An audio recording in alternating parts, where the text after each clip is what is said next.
The year was 1968, and America was in the midst of cultural upheaval. Every week, millions tuned into the Smothers Brothers Comedy Hour on CBS, a variety show like no other. It wasn't afraid to tackle the taboo with sharp political satire and edgy commentary on topics like the Vietnam War and religion. For a younger, rebellious audience, it was the voice of a generation, and it became a launching pad for emerging acts that reflected the counterculture spirit of the 1960s. One such act was a young, clean-cut comic named George Carlin. But this wasn't the George Carlin we would come to recognize. Back then, he was polished and wholesome, wearing a crisp blue suit, his short hair neatly combed, and no hint of the sharp-edged social commentator he would later become. Carlin made people laugh, sure, but he hadn't yet found his voice. That transformation was still to come. Over the years, Carlin would evolve from a traditional entertainer into one of the most groundbreaking, controversial, and unapologetic comedians of all time. He became a voice for those questioning authority, a champion of free speech, and a comedic icon who changed the rules of stand-up forever. This is the story of how George Carlin redefined comedy and how he turned his own rebellion into a legacy. George Carlin's story begins in the bustling heart of New York City, where he was born on May 12, 1937. His early years were anything but idyllic. Carlin came into the world in Morningside Heights, a neighborhood that would become both a playground and a proving ground for the young boy with big dreams. His family life was turbulent, marked by a volatile father who struggled with alcoholism and eventually left the picture. Raised by his mother, Mary Carlin, George grew up in a small apartment with his older brother, often left to his own devices while his mother worked long hours to support the family. For young George, comedy became an escape, a way to find joy in an otherwise challenging environment. He immersed himself in the humor of the times, idolizing icons like Bob Hope, Jack Benny, and Milton Berle. Mad magazine became a treasured source of inspiration, feeding his sharp wit and love of satire. Even as a child, Carlin had a knack for performance, entertaining his mother and her friends with impressions, dances, and jokes. It was clear early on, this kid was born to be on stage. As Carlin entered his teenage years, his rebellious streak became more pronounced.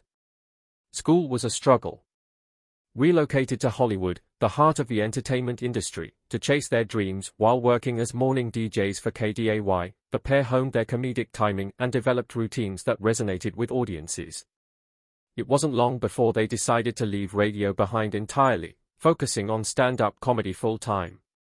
Their collaboration resulted in performances at nightclubs and appearances on television, culminating in the release of their album Burns and Carlin at the Playboy Club Tonight, recorded in 1960 but released in 1963. Though their partnership lasted only 2 years, it was a crucial stepping stone in Carlin's journey.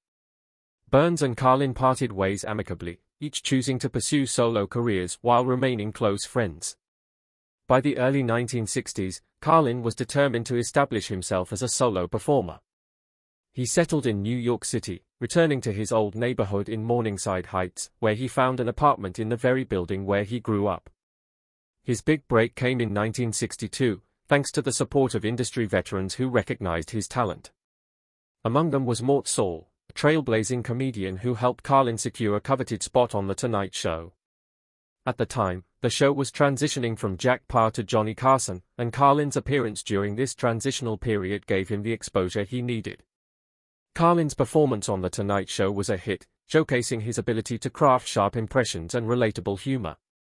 His impersonation of President John F. Kennedy particularly resonated with audiences and opened doors to numerous television opportunities.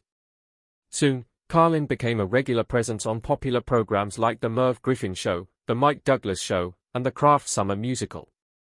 He also continued to appear on The Tonight Show under Johnny Carson's reign, eventually making over 130 appearances throughout his career. As Carlin's television presence grew, so did his reputation as a clean, family-friendly comedian.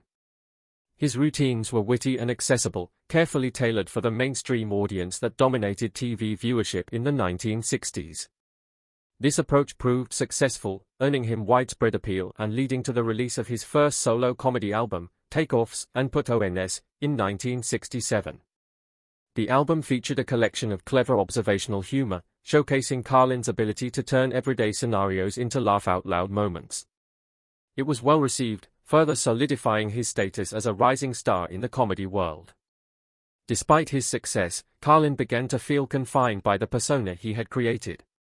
The tailored suits, clean-cut image, and safe material no longer reflected who he was or the direction he wanted to take his comedy as the counterculture movement gained momentum in the 1960s, Carlin found himself increasingly drawn to its ideals. He saw an opportunity to reinvent himself, shedding the polished image that had brought him fame in favor of a more authentic, boundary-pushing style. However, that transformation was still on the horizon. For now, George Carlin was riding the wave of mainstream success, steadily building a foundation that would allow him to take comedy to places it had never been before. By the late 1960s, George Carlin had grown tired of the polished, family-friendly comedian he had become. The disconnect between his onstage persona and his true self began to weigh heavily on him. In 1969, a pivotal moment pushed Carlin to embrace change. He had been performing at the Frontier Hotel in Las Vegas, a lucrative gig that promised stability. But during one of his routines, he used the word ass, a seemingly minor offense by today's standards. The backlash was immediate, and Carlin was fired on the spot. It was a wake-up call, showing him that the safe path he had been following wasn't aligned with his evolving views and the cultural shift happening around him. Around the same time, Carlin experienced what he would later describe as a transformative moment. He began experimenting with LSD, which he credited as a catalyst for reshaping his perspective on life, art, and authenticity. This, combined with his growing disillusionment with societal norms, led him to shed the clean-cut image he had worked so hard to maintain. Out went the suits and neatly combed hair, in their place came long hair, a beard, jeans, and t-shirts. Carlin's physical transformation mirrored his newfound commitment to speaking his mind, no matter how controversial the subject. In 1972, Carlin released FM and AM, an album that perfectly captured the dichotomy of his career at that point. The AM side featured his older, clean-cut material, while the FM side showcased his newer, edgier content. The album was a hit, earning Carlin a Grammy Award for Best Comedy Album. This success validated his decision to embrace the counterculture and gave him the confidence to push boundaries even further. That same year, Carlin released Class Clown, an album that marked a turning point in his career. Among its standout tracks was 7 Words You Can Never Say on Television, a routine that would become one of the most iconic and controversial bits in comedy history. The routine humorously examined the absurdity of societal taboos around language, listing 7 words deemed too obscene for broadcast. The bit was provocative, insightful, and unapologetically rebellious, encapsulating the new George Carlin. However, not everyone was ready for this version of him. Later that year, while performing at Summerfest in Milwaukee, Carlin was arrested for public obscenity after delivering the 7-word routine on stage. The incident only cemented his reputation as a fearless provocateur. Carlin didn't stop there. On his next album, Occupation, Fool, he recorded a follow-up routine titled Filthy Words. This bit would inadvertently spark a legal battle that reached the highest court in the United States. In 1973, WBAI, a New York City radio station, played Carlin's Filthy Words on air.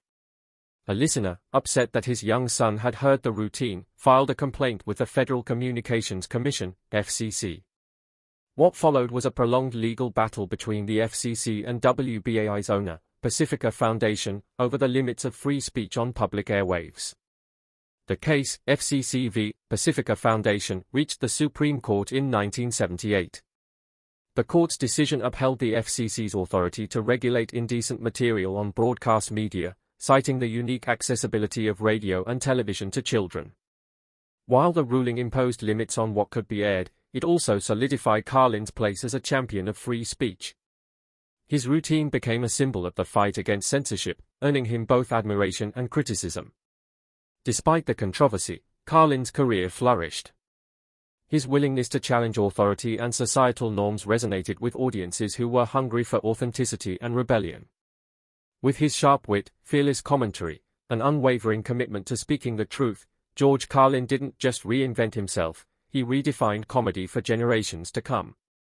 In 1977, George Carlin found a new stage that would change the trajectory of his career, HBO.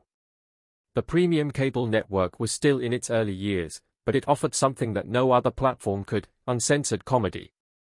For Carlin, this was a perfect fit. His first HBO special, George Carlin at USC, aired that year, giving audiences the full Carlin experience without the restrictions of broadcast television. For the first time, he could perform his routines exactly as he envisioned them, with no compromises. This marked the beginning of a long partnership with HBO, where Carlin would go on to release 14 specials, each showcasing his sharp wit, biting commentary, and fearless approach to taboo topics.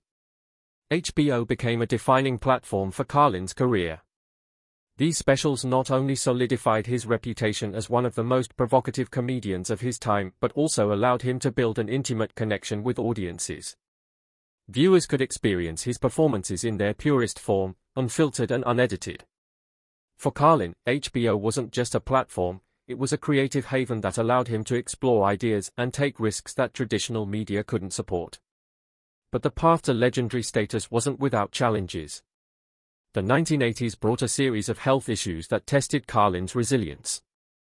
He suffered his first heart attack in 1978, not long after his second HBO special aired. In 1982, he endured a more serious heart attack while attending a baseball game at Dodger Stadium. The emergency led to one of the earliest uses of balloon angioplasty, a groundbreaking procedure at the time. Adding to his struggles, Carlin was involved in a car accident in 1981 that further complicated his recovery. Despite these setbacks, Carlin refused to let his health define him. Instead, he focused on his craft, returning to the stage with renewed determination and continuing to tour and produce comedy specials that kept his voice in the cultural spotlight. In addition to his stand-up career, Carlin found success in acting, a pursuit he had always been interested in. While he had minor roles in films like With Six You Get Egg Roll and Car Wash, it wasn't until the late 1980s and early 1990s that his acting career gained traction. One of his most memorable roles came in the sci-fi comedy Bill and Ted's Excellent Adventure, where he played Rufus, the time-traveling mentor to the titular characters. The film introduced Carlin to a new generation of fans and remains one of his most iconic roles. Carlin also appeared in hit films like Outrageous Fortune and The Prince of Tides, showcasing his versatility as an actor. However, one of his most surprising roles came on the children's television series Shining Time Station, where he played Mr. Conductor, a whimsical character who narrated stories involving Thomas the Tank Engine. The role was a stark departure from his edgy stand-up persona, but demonstrated Carlin's range and willingness to explore unexpected opportunities. Through his HBO specials, perseverance in the face of health struggles, and foray into acting, George Carlin cemented his status as a comedy legend. Whether delivering scathing critiques of society or playing a beloved children's character, Carlin's ability to connect with audiences and remain true to himself set him apart as one of the most influential entertainers of his generation. In the 1990s and 2000s, George Carlin showed no signs of slowing down. With each HBO special, he pushed boundaries even further, tackling the most contentious issues of the day. Politics, religion, consumer culture, and societal hypocrisy became his favorite targets. His routines were sharp, unrelenting, and brutally honest, reflecting a comedian who had mastered the art of turning outrage into laughter. Specials like Jammin' in New York, You Are All Diseased, and his final special It's Bad for You showcased a Carlin who wasn't just entertaining audiences, he was challenging them to think critically about the world around them. Carlin's comedy during this era wasn't for the faint of heart. His material grew darker and more cynical, a reflection of his disillusionment with society. But even as he dissected the flaws of humanity, his work resonated deeply with audiences who appreciated his willingness to speak truths others avoided. His later specials were as relevant as they were provocative, cementing his place as one of comedy's most fearless voices. Beyond the stage, Carlin found another outlet for his sharp wit: writing. In 1997, he released Brain Droppings, a book that combined his signature humor with insightful social commentary. The book became a bestseller, offering fans a new way to engage with his unique perspective. He followed it with Napalm and Silly Putty and When Will Jesus Bring the Pork Chops, both of which continued his tradition of blending comedy with biting observations about modern life. Carlin's writing expanded his reach, allowing him to connect with audiences who may not have seen him perform live. These books were more than just collections of jokes, they were extensions of his worldview, delivered with the same unfiltered honesty that defined his stand-up. Despite his success, Carlin's later years weren't without challenges. In 2004, he checked into rehab to address his struggles with addiction, marking the end of decades spent relying on substances to cope with the pressures of life and work. Carlin had long been open about his relationship with drugs and alcohol, but this moment represented a turning point, a decision to prioritize his health even as he continued to grapple with the demands of his career. Financial troubles also added to his challenges. Carlin faced issues with the IRS stemming from unpaid taxes, which left him in significant debt. These struggles forced him to keep performing, even when health and age might have encouraged him to slow down. For Carlin, comedy wasn't just a passion, it was a necessity. Yet he often credited these hardships with making him a better comedian, as they kept him grounded and motivated. In his later years, Carlin's weathered appearance and sharper edge only added to his legendary status. He remained unapologetically himself, delivering performances that reminded audiences why he had become one of the most respected comedians in the world. Whether on stage or in his books, Carlin continued to dissect life with unparalleled wit and honesty, leaving behind a body of work that remains as relevant today as ever. In the final chapter of George Carlin's life, he remained as prolific and uncompromising as ever. His last HBO special, It's Bad for You, aired in 2008. Just months before his death, in this final performance, Carlin delivered a masterclass in sharp, unfiltered comedy, taking aim at societal norms, human behavior, and the absurdities of modern life. The special was a fitting farewell, showcasing a comedian at the height of his craft, still as bold and thought-provoking as ever. It served as both a culmination of his career and a reminder of why Carlin had become a cultural icon. On June 22, 2008, Carlin passed away from heart failure at the age of 71. He had battled heart issues for decades, but his drive to perform never waned. Just a week before his death, Carlin had been on stage doing what he loved most. His passing marked the end of an era, but his legacy was already firmly established. Days earlier, he had been announced as the recipient of the Mark Twain Prize for American Humor, an honor that celebrated his groundbreaking contributions to comedy. In his usual style, Carlin responded to the award with humor, saying, "Thank you, Mr. Twain. Have your people call my people."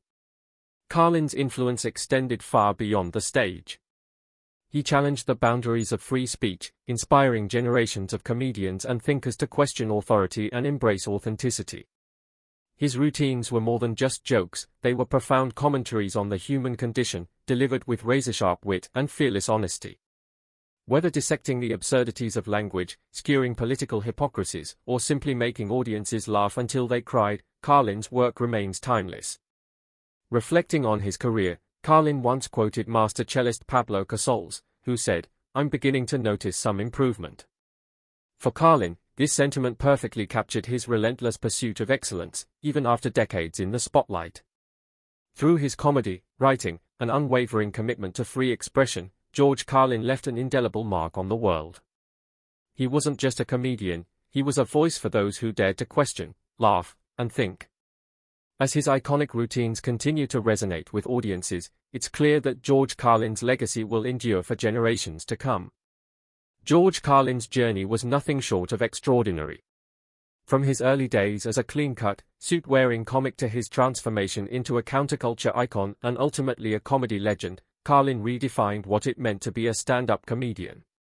He wasn't afraid to challenge societal norms, push boundaries, and speak uncomfortable truths, all while making us laugh and think at the same time. His fearless commitment to free expression and his ability to turn sharp social commentary into art have left a legacy that continues to inspire. Carlin's work wasn't just about comedy, it was about questioning the world around us and finding humor in its absurdities. Whether you connected with his satire, his language routines, or his biting critiques of society, there's no denying his impact. Now, it's your turn. What's your favorite George Carlin moment or routine? Let us know in the comments below and join the celebration of a man who changed comedy forever.